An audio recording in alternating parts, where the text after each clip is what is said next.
Hi guys, welcome back to my channel and welcome to a new video. Today I'm filming in our bedroom because my partner is watching television and yeah, it's been a few weeks since I last uploaded, but I usually need a month after school starts to get used to it.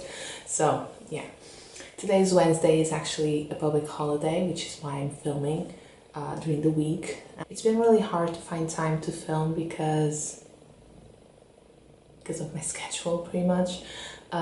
So I'm going to do my best from now on. But yeah, I just wanted to come here, say hello to you guys, and I'm filming a tag, the Reading Pet Peeves Tag. I was actually tagged for this one. I was tagged. I was so excited I was tagged. So thank you so much, Aaron, for tagging me. I'm going to link his video down below, as well as the creator, the original video. I think this was created by Alan at Big Hard Books and Classics. So I'm going to link his video as well. So yeah, I have my phone here, so let's just get started. Question number 1. Do you read or read along with audiobooks? So I started using audiobooks this summer because of the It Read Along by Stephen King. It's definitely a really hard book for me to read physically, so I've been using the audiobook to get through it. I was not able to finish it when I was supposed to. I'm still actually reading it, but you know, it's my first audiobook and I'm enjoying it.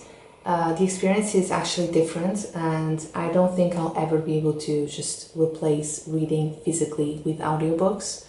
But I do believe that some books are just hard to read physically, like that one, and it's easy enough for me to keep up with the story. I don't think I'll be able to read a classic using audiobooks, because I think that the sentence structure and also the type of vocabulary, the type of language, the fact that it's a classic, sometimes it's hard to follow, and I really need to focus, and I don't think that audiobooks would be helpful because I get distracted easily. But with this one, so far so good. It's my first one too. Do you utilize your local library? Not as much as I should. It's actually a little bit out of my way, and I don't have a car. Like, we have a car, but I don't use our car during the week, so I rely on rides and public transportation, or I just walk everywhere. The public library is a little bit out of my way, and it's actually really hard for me to get there by bus. It would take a long time to do that, so it's actually better if I walk there. But still, because of my schedule, it's not something I can do very often. I used to use the library at my faculty all the time, even after I graduated and I was working in the city. I used to go there and just get some books. But the one where I live now, first of all, doesn't have a lot of options for me, honestly. The type of books that I like, it doesn't really have a lot to offer.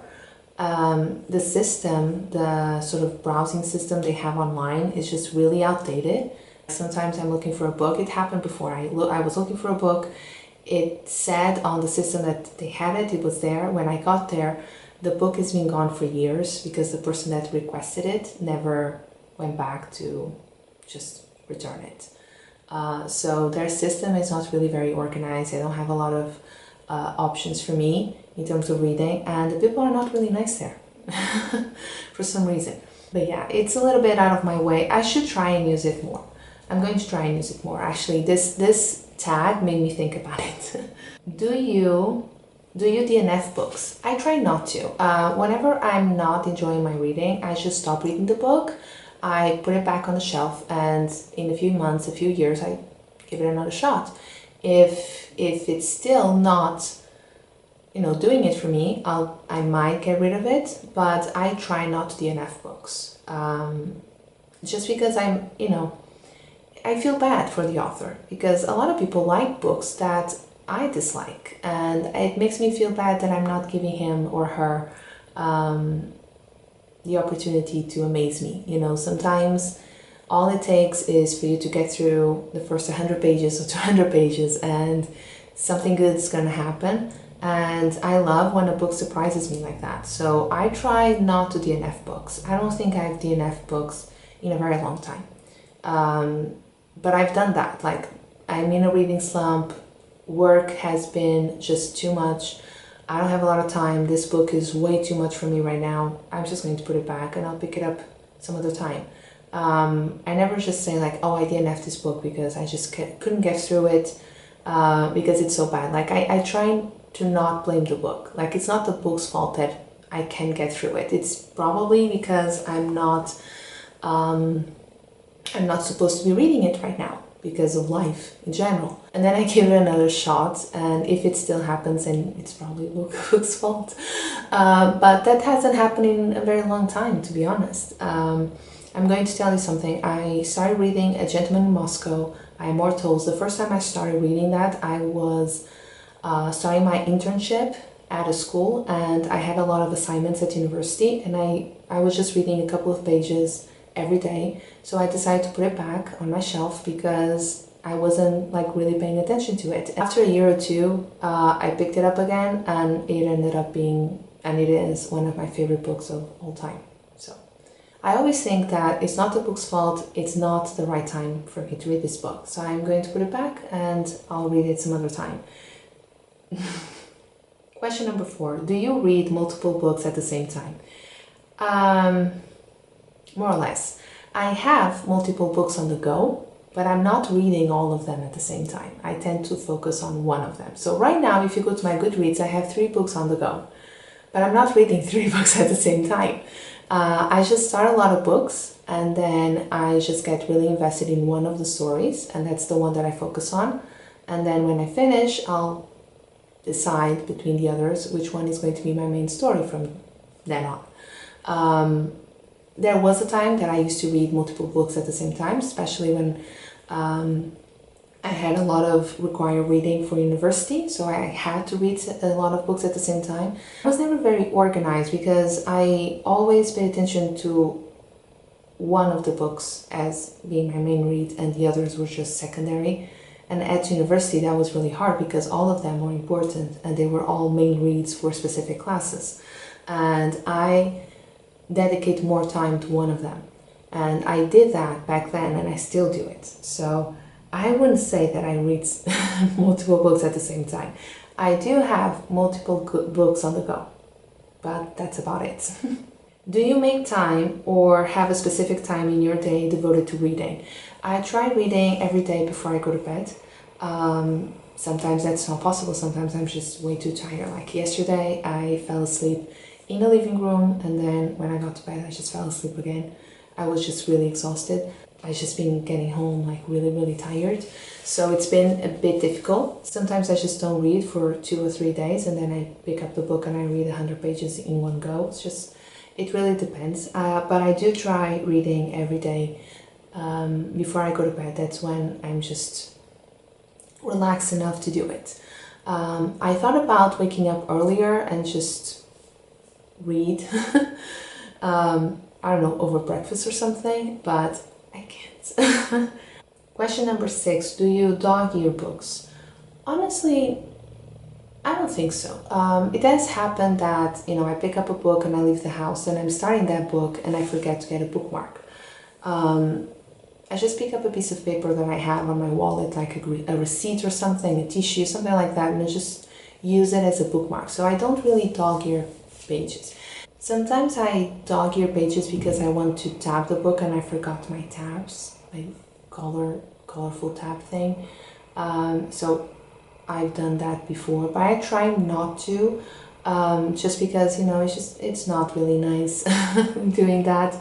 I don't mind breaking the spine. Like, I break the spine all the time when I'm reading. Like, it's not like I do it on purpose, it's just the way I read, I break spines. So I'm super careful when I'm using a library book or a book that someone lent to me. But my own books, you know, I just do it without thinking. But I do have an issue with dog-earing pages. It's just, it's not because, oh, I want to keep my book perfect because I do break spines. It's just, it doesn't look nice to look at a book and the pages are all folded. I think that's the main reason why I don't do it. Number 7, do you annotate your books? Every now and then I do. I did that this summer with The Fellowship of the Ring. I knew that I was going to have a lot of stuff to annotate, but I don't do it with every single book. Like right now I'm reading The Dutch House by Anne Patchett and I'm not annotating anything. It just really depends on the book, really, and it depends on why I'm reading it. In the case of The Fellowship of the Ring, I really wanted to read it because I love the films and I really wanted to be invested in the story, and I also wanted to sort of compare it to the films. And I knew that I was going to need to tab some pages and annotate some things, and that's why I did it. Other than that, it's just, I don't annotate on a whim. If I don't know the story, it's really hard for you to decide what you're actually annotating. I think it makes a lot of sense when you are reading the book for the second or third time or fourth time. If it's the first time you're reading it, I'm just like, why am I annotating? Like, I don't even know the symbols or themes in the story yet, so it doesn't really make sense. So it's really hard for me to annotate a book that I'm reading for the first time. With Lord of the Rings, The Fellowship of the Ring rather, it was different because I really wanted to compare it to the film, and I basically know the story from the film. Like, nothing is really, obviously there are a lot of surprising things. I talked about that on my review. A lot of things that I was not expecting that were not mentioned or featured in the film, but still, like, the main plot, I'm aware of it, so it's not going to be, it's not a spoiler for me, and I'm familiar with the story, so I can think of tabs and what I want each one of them to focus on. So it depends if it's a reread or not, or if I'm familiar with the story. Question number 8, how do you feel about spoilers? I'm just very confused why this is called the Reading Pet Peeves, because it's not, I don't think it's really about pet peeves, but how do you feel about spoilers? Well, whenever I film a review, I try telling you or letting you know when I'm going to talk about specific things that might be considered spoilers, because I don't really spoil the book every single time I film a review, but every now and then I want to talk about very specific things that I need to give you context for, and that's a spoiler. But I try letting you know whenever I can. I'm sure I forgot a couple of times and I'm sorry about that. I don't mind when I'm watching a review and the person mentions something that is a spoiler without really spoiling the ending. I just get upset when, a major plot twist is spoiled, just because that's the whole point of you reading certain books, is because of the plot twist. So, for example, if I'm thinking about reading something like crime fiction and murder mystery, I always try to stay away from those reviews, because it's really, really easy to spoil those books. And the whole point of you to read crime fiction and murder mystery novels is to find out who did it.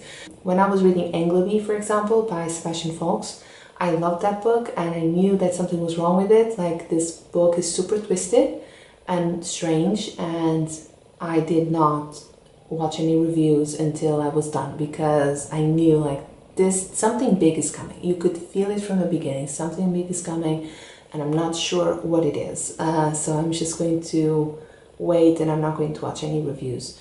I get upset about spoilers when it's crime fiction, thrillers, murder mystery novels. If it's a classic, I don't really think it's a spoiler, because classics tend to be very straightforward and predictable because they're very character driven. So sometimes I don't really see it as a spoiler. But I do try my best to just decide if the book is going to be important to me to the point that I don't want to know everything that's going to happen. So that's pretty much, I don't know if it made sense. So that's a tag, the Pet Peeves tag. I don't really think this is about pet peeves really, but thank you so much, Erin, for tagging me. I'm going to, honestly, if you like the prompts, you're tagged.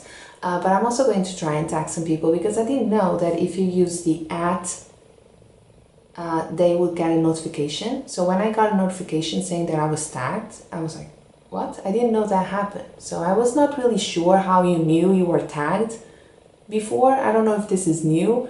I'm just like 100 years old, so no idea. So I'm going to try and tag some people, but if you like the prompts you're tagged, I hope you enjoyed this video, and let me know down below if you have anything to say in terms of agreeing or disagreeing with me with anything. And yeah, thank you so much for watching, and I'll talk to you very, very soon. Bye!